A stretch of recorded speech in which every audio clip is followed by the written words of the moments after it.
Hi, my name is Rachel Romu, and this is the Toronto Profiles Project.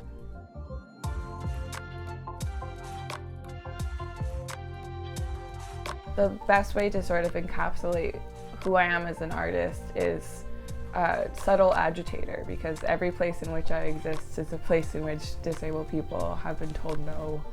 Music was a part of my life since I can remember, and it was a part of my family from before they even lived in Canada.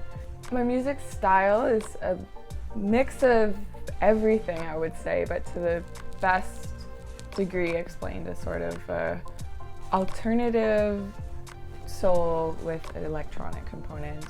As a performer, I sing and I also play guitar, and I usually have like a sampler and somebody on stage adjacent to me, and I wasn't seeing people like me even in the audience at shows. I wasn't seeing people with mobility devices reflected anywhere in the industry, so it just felt like it wasn't for me anymore. Like that scene wasn't something I was welcomed in because folks like me didn't exist.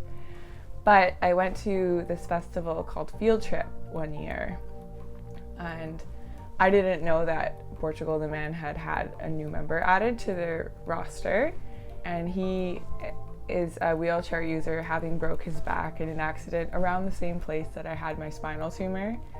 It sort of like took seeing somebody that made me feel like I belonged in that space to like be the catalyst to the transformative experience of like, okay, I want to work in music.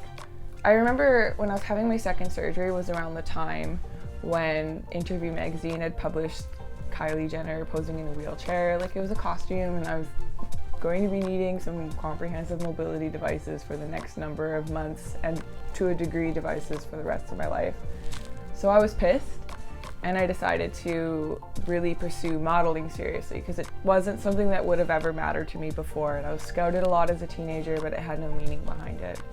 So as somebody that feels like an agitator, I was like, I want this to be better and I want this to be right. 20% of the population exists with disabilities, but not in movies, not on magazine covers, not in an e-commerce position. So much is possible if accommodations are met. But without accommodations, there will always be an insurmountable barrier that will keep disabled people unemployed, underemployed, and underrepresented.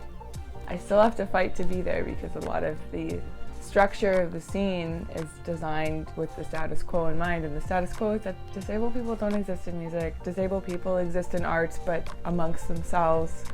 Disabled people don't exist on screen. They're played by able-bodied people, and I want better representation, and I want our stories to be told by us, nothing with us without us.